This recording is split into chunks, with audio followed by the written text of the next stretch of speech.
Recording. Hey, welcome to episode 2 of Before Tomorrow with the writers of episode 513. I am Legends. Yeah, I don't even know. It tells you how much research I do. I am Legends. We've got Ray, Emily, and Leah. Hey. Yeah, let's get to. We got a lot of questions this week. I spent all night trying to find questions that weren't about Gary. I think I found a couple, but again, it was just all Gary questions, which I get and I appreciate. But everyone loves Gary. Everyone loves Gary. I guess. I don't know why. Oh, by the way, questions. Related to this, I've got my Quarren stash, and I did audition to play Gary with a mustache in my original tape, which, by the way, I was very excited about the scene that I read in the audition. I think, Ray, you may have written the dummy sides. I may have. I don't remember anymore, honestly. I remember seeing the audition. Excited. I remember seeing the audition, and literally the first thing everyone says, like, he's shaving his mustache. Damn it! But we loved it. We loved it. That's Hollywood, baby. That's Hollywood, baby. No facial hair. Clean. All right. Well, should we get into it? Let's get into it. Yeah. All right. First question from Blackjack DRX. How are the writers breaking for the next season in quarantine? Who wants to answer that one? We've been doing a lot of Zooming. We have a Zoom room, and it's open and trying to have a whiteboard, but virtual whiteboard and the Zoom. It's been pretty tough, but we're hanging out. Yeah. Been tricky. But it's making for some very good episodes. I'm really excited for season 6. They're so good. They're really buck wild. I'm really excited. I think it somehow has made the show even stranger, the Zoom room. I'm not really sure what it is. Yeah. Our disconnectedness from each other has somehow accented that part of the show. So I don't know. We'll see what happens. That's great. The times are so different. I feel like we're sort of also bouncing off of what's going on in the world and taking our anxieties out and just like upping the ante for season 6. So it's going to be something different, like a Zoom room is. I love that. All right. Core Slayage wants to know, is Sarah's power arc going to continue into season 6? I don't know if you guys want to spoil that. Maybe you shouldn't. Maybe you should. We can't really. We can't spoil anything, but I will say Sarah's been powerful since day one. So her power arc is going to go forever. That's a good answer. Different forms. I love it. She's permanently rolling a 20 every single episode anyway. So that's for the D&D folks out there. Yeah. My mom and dad would not get that joke if they were watching it. I didn't get the joke either. Next. And Adam. The Behrad Terazi Thirst Squad wants to know, shake screen, what is Gary's secret past? That is, that's interesting you're asking that, because I think in season 6 we are going to be, exploring a little bit more about Gary and his background and what he's all about. So he had a terrible mustache accident. He was once able to grow a mustache, and now he can't. So that is part of it. Mustache is definitely I have my theories, but I'm not going to share them with you because I don't want you guys to change them if I tell you my theories, and then I want to say I knew it when I read it.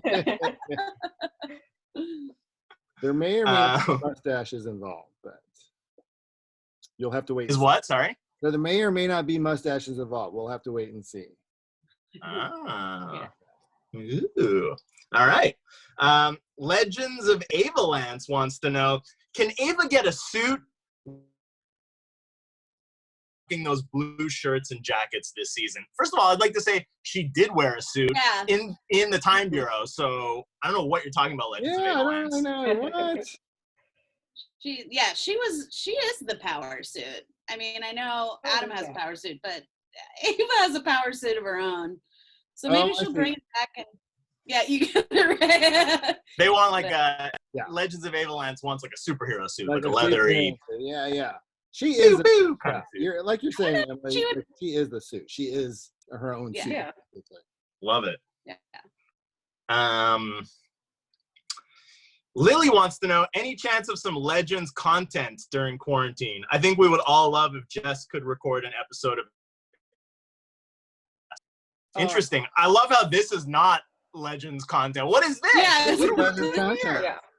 This kind of it's funny actually that the question came up because that came up in the room this week, right, guys? Like someone had mentioned like, oh my God, it'd be great if she could do like an episode of the podcast. But then we realized like someone would have to write the podcast and then we would have to like, it would be a lot more work than just like, hey, let's have her do it. And I think trying to figure that out with the rest of our schedule, breaking the season, I think it kind of went by the wayside, but it came up, right? It came up. Yeah. So the fact that fans may be asking for it, maybe something will happen. I don't know, but it came up. It definitely came up. So love it. Galaxy Ava wants to know, what have been the biggest creative challenges in trying to plan out next season with the uncertainties and potential restrictions due to COVID on production of the show?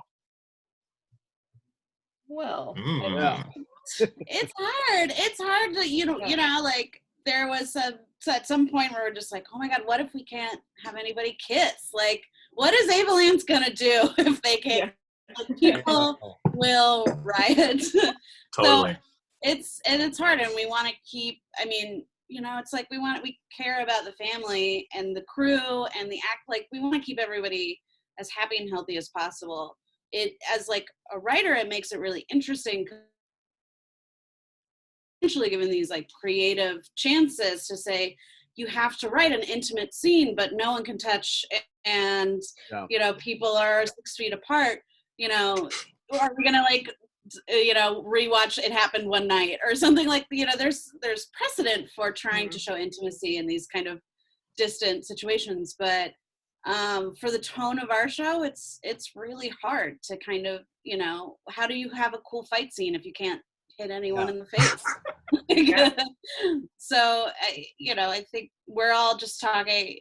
I think we're all just mostly committed to the safety of our Legends family and kind of seeing what happens and what rules are set in place when the time comes to shoot season 6. But it's really kind of scary to write. We want to keep Adam safe, right, Adam?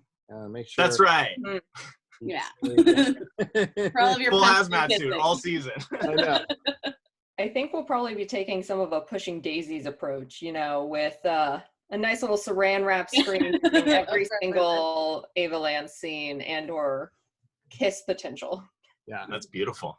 Wow. Just like green screen a sex scene, like one person in shoots their side first, and another shoots their side second, and then visual effects. Jeff Garrett and Jess will put everything together, and I don't know what it's gonna look like. It's gonna be very strange. They're watching this and screaming right now. Hashtag green screen sex scene. Related to that, next question by Manu Lott. Legends is pretty contemporary, and I don't think there are any taboos here, so I'll get to the point. Yeah, get to the point, Manu. The entire fandom dreams of Avalanche's sex scenes. Will this dream come true, or will it be more of a utopia in our beautiful heads?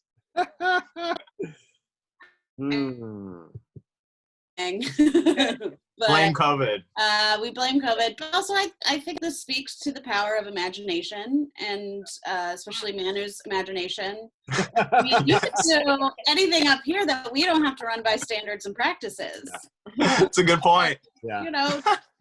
We can always do fanfic. Have some fun.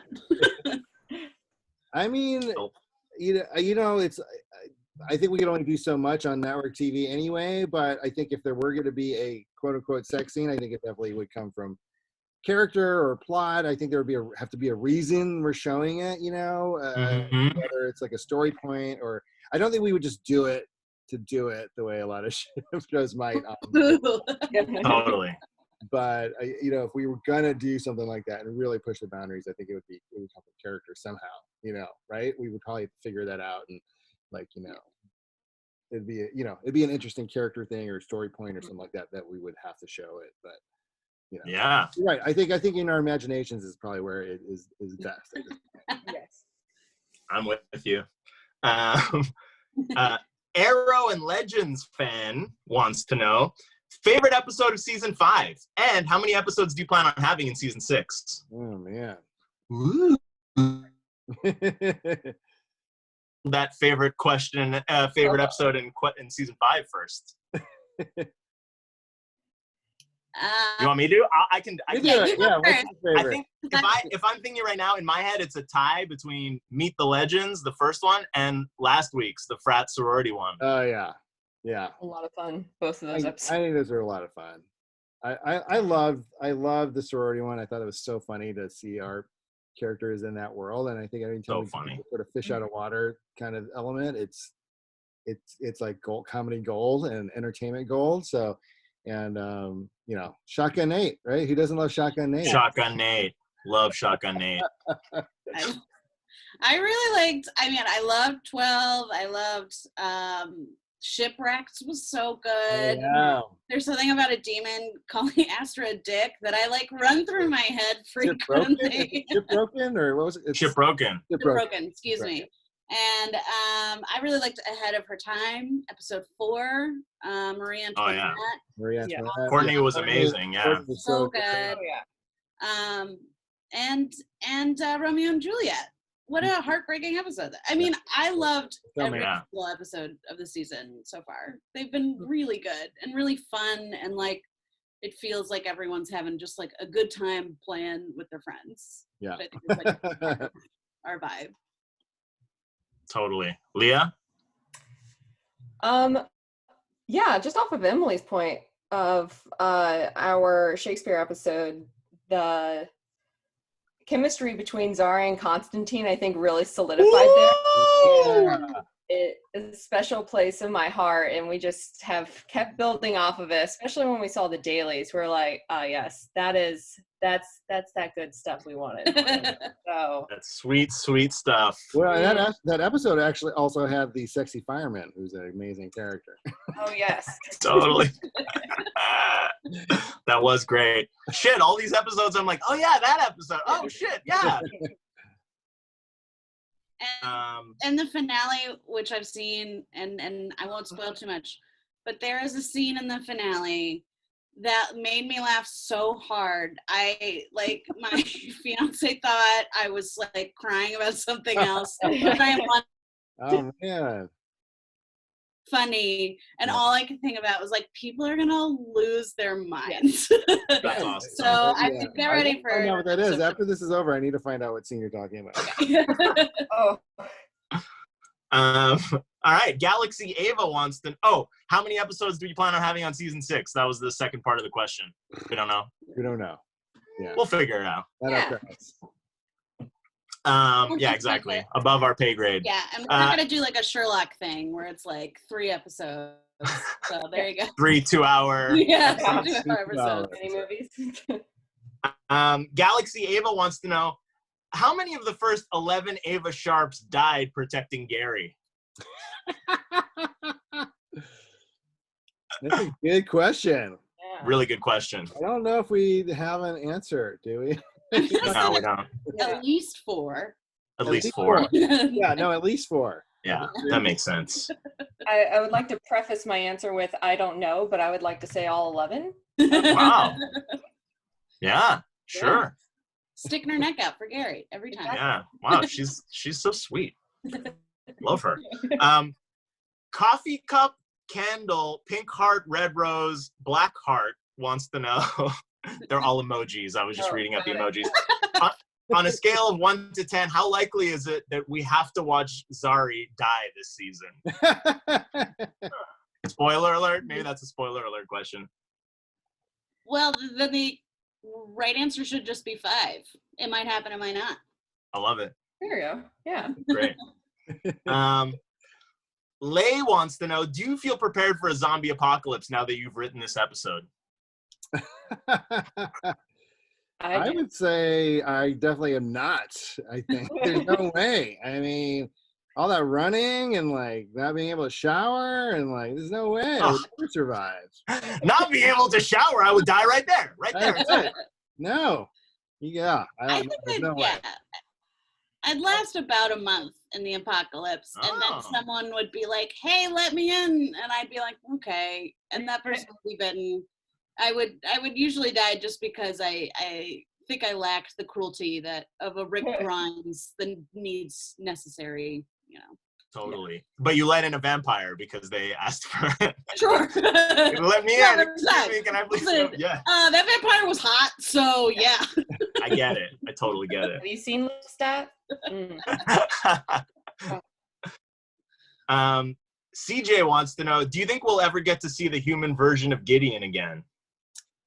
All I could say is that every season we always try to show the human version of Gideon, and we pitch it almost every other episode, and obviously she's amazing. Yeah, because Amy Pemberton is amazing, and Amy's amazing. We just want to see her all the time. Obviously we can't because of the character, but we pitch it every other episode. How about human Gideon? What about if Gideon is this? What, you know, like, even if it doesn't quite work, we try to string it along until we think it might work. But usually we find the right episode by the time that season ends.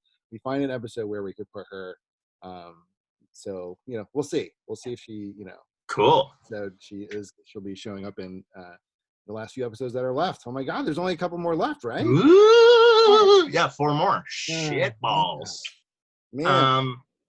Steve James wants to know, will I still be able to see my bus driver character on this week's episode, or has it been is this cut? The bus driver? Is this the guy? I guess. Right? Steve, come on, man. Stay positive. Stay positive. The disgruntled bus driver. He's alive, right? Is he alive? He's alive, right? Yeah. Yeah. I mean, there's always, you never know, right? I mean, there's always a possibility. I don't want to spoil it for him. Like, Steve, you will find out in the next 24 to 48 hours. Yes. It'll be glass half full, Steve. Glass half full. Yes. Yeah. That's hilarious. I love that we got a question from him. Yeah, it's awesome. Way Angel #win for Winona wants to know, how did y'all come up with Bibo? Man, that's one of those pitches in the room where it like builds, like it starts with a kernel of an idea and then someone just adds another thing, and it's like it's one of those what if situations, like like what if like Ray Palmer caused a distraction? Then it was like, what if Ray Palmer like got inside something to cause a distraction? And then it became like, what if Ray Palmer got inside like a stuffed animal thing? And we're like, what? That's crazy. That would never happen. Like, well, here's why it would happen. And then we like, what does this stuffed animal look like? And everyone was like, what if it looked like Elmo? Or what if it looked like, I mean, that's one of these things where it just starts growing. And I think that's kind of how it started. I mean, I think James also had a lot to do with this. I think he had a lot to do with because that was his episode. Him and Keto, right? I think. And so there was a lot. Yeah, but that's sort of how it started, right? I mean, from what I remember, building a while where like it's one of those. Yeah, I mean, I think it starts off with something that makes us laugh, and then like it just kind of goes from there. And if it keeps making us laugh, it keeps coming back. And then we just keep adding to it until it's this crazy thing that ends up like Bibo. I love that. Definitely, I think the seed came from Morgan too, saying specifically like, what if Tickle Me Elmo? What would the legend shape of that be? Yeah. And awesome.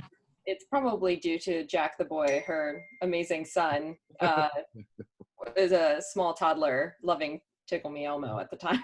Yeah, that probably helped a lot. Yeah, that's awesome. Leigh wants to know, which legend are you similar to and why? That's a good question. Good question, Leigh. Oh.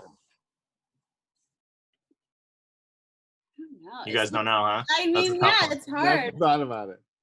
I think I'm a combination of both Zaris. Zari 1.0 and Zari 2.0.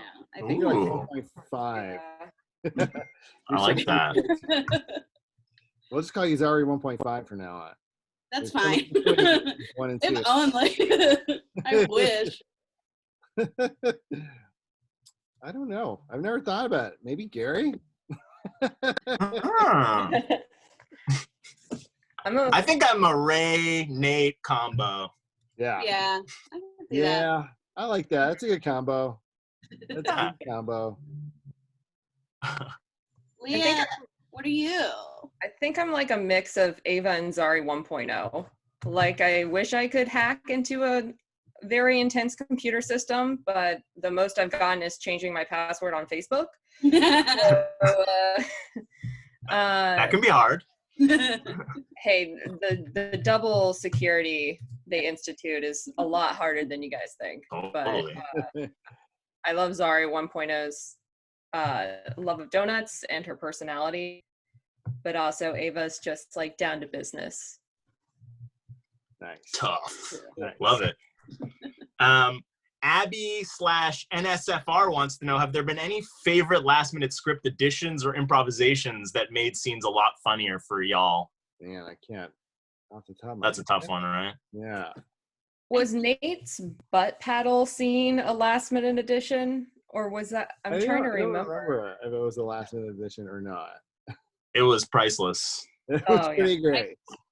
I do remember there was a specific grunt that Matt Ryan did that was very funny to us in Ray's episode in the beginning. I think it's 2. 502. Because when Bugsy's girlfriend like seduces him and he like lets out this like very primal grunt and we were like, are they gonna let us like air that grunt on air? Like we were like, wow, this is some stuff. So I think that was really funny for us. Weird. That's kind awesome. of like guttural, like yeah. What was that noise? It's really good. Yeah, there's always great. I mean, the cast is so great. We always, I mean, Adam totally always so great. Yeah, so good. Adam always adds so much great stuff, and yeah, there's a few scenes that you did, Adam, in this episode that was really funny, just natural, and you killed it. Cool. Yeah. I know one specifically, but I don't want to ruin it. Oh, ooh, okay. I'm excited to hear after. I don't remember. I'm going to watch it with fresh eyes tomorrow. Lily wants to know, if the Legends had to quarantine in one time or place, where would they go? Wow. Where would they go? I love that question. That's just so big to think about. Like somewhere where they're safe, right? We have to be like an isolated island or something, right? I honestly don't think they would actually ever land on anything because they would just fight about it. I mean, they're just so different. There's no, I think they would just be stuck in the time stream. I don't think they would actually land on anything. Stay on the Wave Rider. Yeah, they would just stay on the Wave Rider. I honestly can't imagine them all deciding on like one place to go. So true. Maybe Aruba. That like they did at the end of that. Was it third? Yeah, the beach of Aruba. What a glorious place. And we shot that. That was shot in Vancouver, right? Yeah, like White. Or no, that was on the beach, Kitsilano or Jericho Beach. Yeah. It was a beautiful hot day too. It was awesome. Yeah. Put a couple filters on the camera. It looks like it's, sunny, bright, sunny day. But it actually was sunny, really sunny and hot. Okay. Yeah. That's great. Yeah, it was great. Beautiful. City of Vancouver, people. If you haven't been, go. Just well, not now, but soon. Tell us, I miss it. Yeah. It's awesome.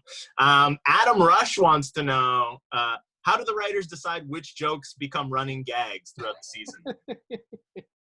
Is that kind of related to the building? I mean, I think it is, right? I mean, Leah, I think it's whatever keeps us laughing, right? I mean, yeah, and whatever, if we're watching the dailies and it just hits right, we'll be like, oh, we got to bring that one back because it was so satisfying. Yeah.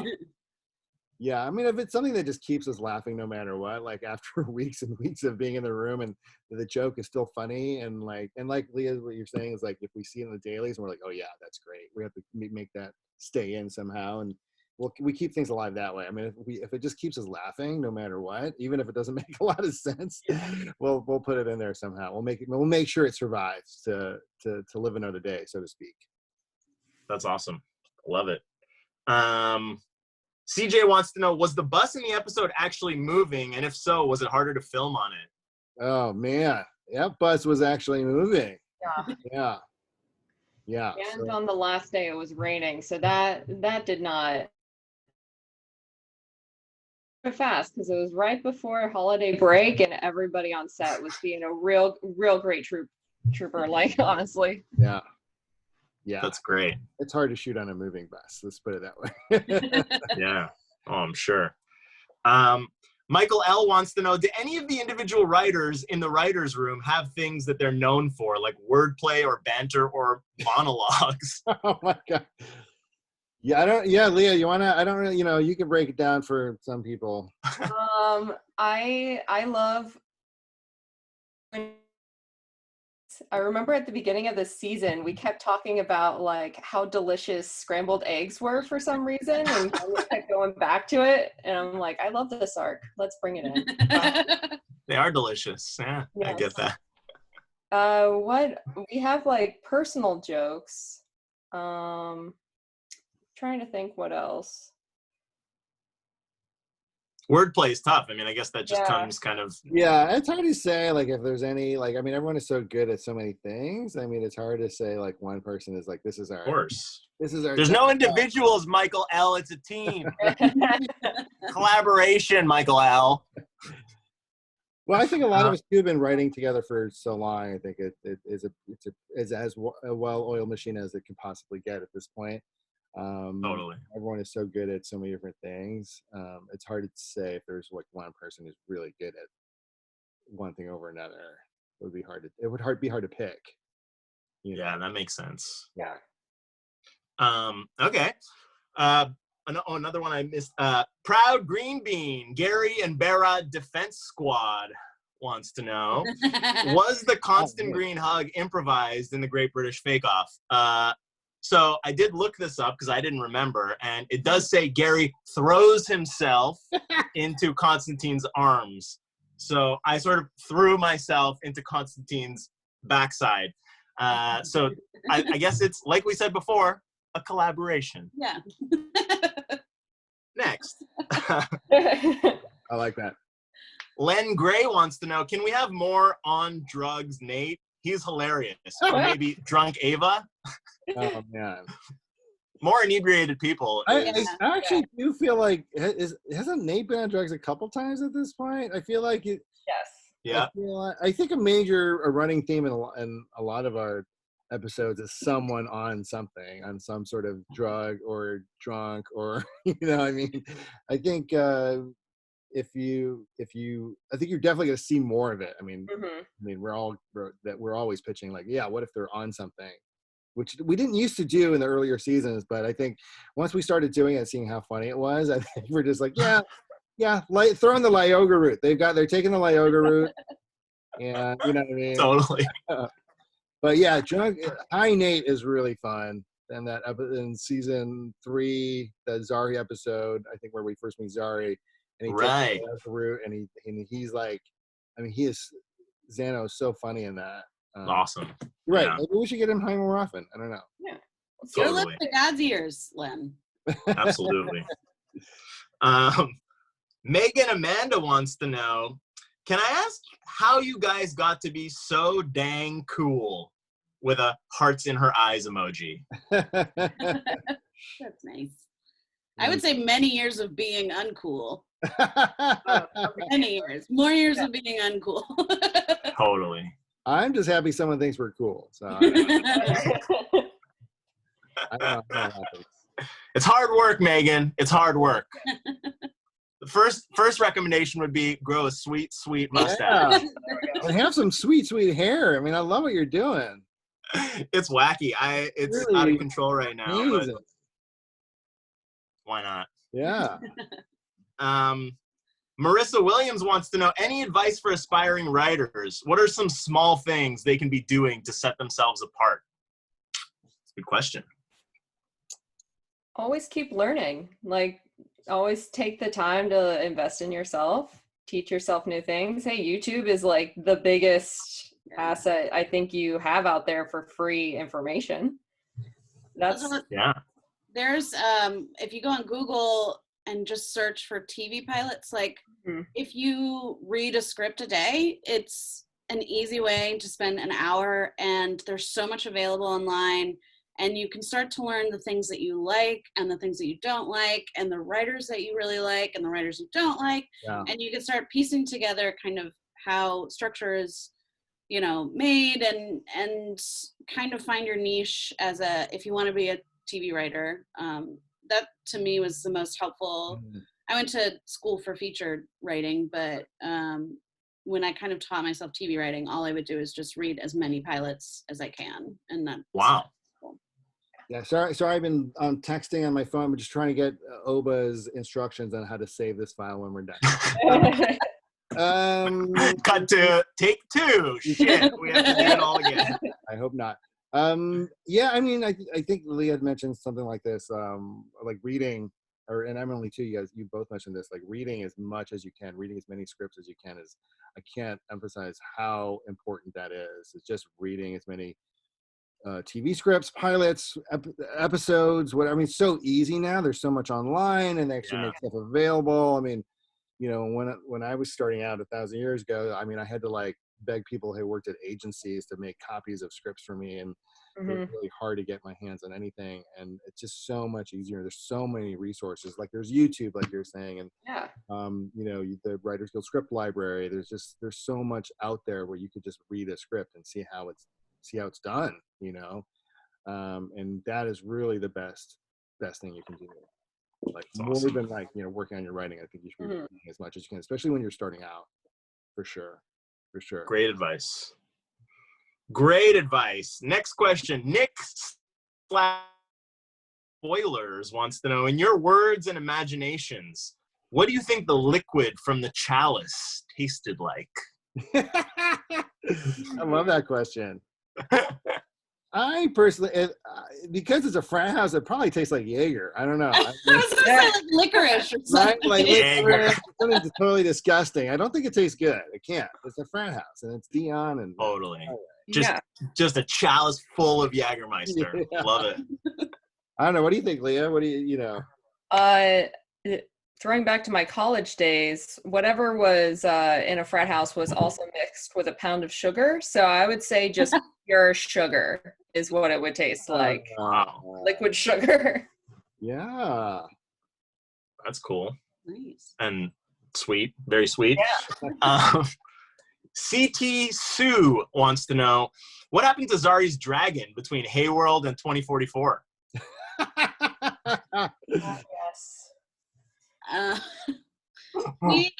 You're gonna have to potentially tune in to season 6. Yeah. Find out. I think that's really interesting. It came up because, as Emily was saying, like we've kind of been discussing, like what did happen to the dragon? What was her relationship? Why did they part ways? I mean, I think these are all things we're kind of exploring for, possibly exploring for season 6 stories. So, I mean, we're definitely asking these questions. So that's a good question because you are mind melding with the writers. Yeah, CT, nice. Alex wants to know, what's your favorite zombie movie? Wow, Leah. 28 Days Later. It's actually my hands down favorite movie. Wow, fucking great movie. Yeah. That's your favorite movie? Wow, I didn't know that. Okay, that's wild. Emily, do you have a favorite? No, I mean, Shaun of the Dead probably was like my first one that I like was like, oh yeah, like cinema can have different languages. I really liked Land of the Dead too. That 2005 one was really pretty great. I mean, any zombie film that has like a point of view that also is like kind of self-referential about how silly zombies are, I'm like all about it. Yeah, I think that makes sense. I think Shaun of the Dead is my favorite right now. I mean, I'm sure in a couple of years my opinion will change, but I mean, I love Shaun of the Dead. I think it's funny, and I think it's scary, and I think it's very heartfelt, which I think is something is very special about that movie. So, all amidst the zombie apocalypse, and so I think that's probably my favorite. My second one might be Train to Busan because it's also very heartfelt. Actually, ooh, I haven't seen that yet. It's on Netflix. So I gotta check it out. It's very, very, very good. Yeah. There's also an animated prequel out. Did you know that, Ray? Oh, okay. I'm gonna check that out. It's really good. I mean, I feel like that question's more for Andrew Cash, the director of this episode. Andrew has very strong feelings. Has an encyclopedic knowledge of these kinds of things. So you guys can spam his Twitter if totally. By the way, backstory about Andrew. I was not there, but I heard that all of the extras that play the zombies were all in like a tent that had TV screens playing like zombie clips over and over. He was like brainwashing them, turning them into zombies while they were getting prepared to go out there. Kind of amazing. 100%. Well, he put some Easter eggs in this upcoming episode too, so keep a lookout. See what recognizable elements. Yeah. That's awesome. You may recognize some of the zombies as like, you know, if you're familiar with zombie movies or horror icons. I think you just keep an eye out in the zombie extras. You'll see some that look very familiar. Yeah, that's amazing. Yeah, very cool. All hail Andrew. Well done, sir. Yay. Are we done? One more. Oh no, two more. Another one from CT Sue. Would it be possible at all to get some backstory on how Berad joined up with the Legends? What are you telling them how to write, CT? Wait. Yeah, CT is like on this mind meld pulse. He wants backstories. Oh, have you guys been talking about that too? Is he a little bit. One of the writers? Isn't Matt Mala? This is how they secretly get your pitch. In general, his story is Zari's story from 3.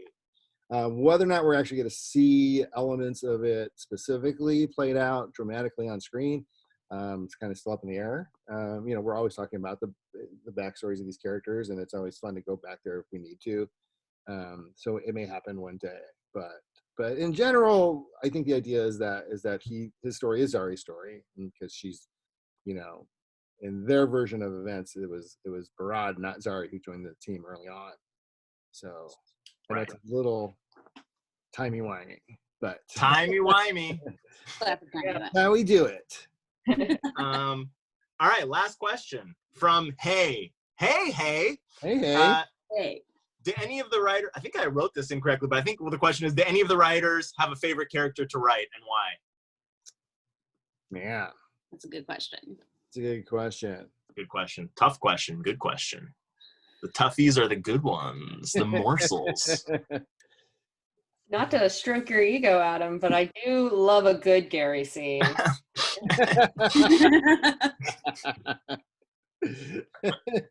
My ego needs constant stroking, so I appreciate it. Thank you for keeping me alive. Yeah. I'm very diplomatic. I don't think I have a favorite. I think they're all so much fun to write. I think why that is because the actors are so strong, and we can literally hear Adam's voice in my head when I'm running a Gary scene, and I can hear Jess's voice and Katie's voice and Nick Zano and Dom, and I mean it makes our jobs easier because the characters are so strong with what you guys have done with them. It just right. I mean, it's just like we act them out in our heads as you guys, and it helps because like it's such a strong take on what that person would say at any given time. So for me, I think that's you know. With that being said, I mean, I love writing. You know, I love writing Dom. I like Mick Rory's responses to stuff. I think he's a lot of fun to write for, and totally. And Gideon's always fun. Actually, I love writing Gideon dialogue. Oh, that's cool. Really fun. Yeah, just like her quips, and she's so, you know, she has a very peculiar relationship with the Legends, and you know, sometimes she's like a little terse, sometimes she's like she talks too much. I mean, it's fun. It's really fun. I don't know. Emily, do you have a favorite or? I love writing Nate because I think that his character journey has been really interesting, and what Zano has done with him has been really cool, and that one's some reason reminds me a little bit of my own brother. So I'm just like infusing a lot of this kind of vibe to him.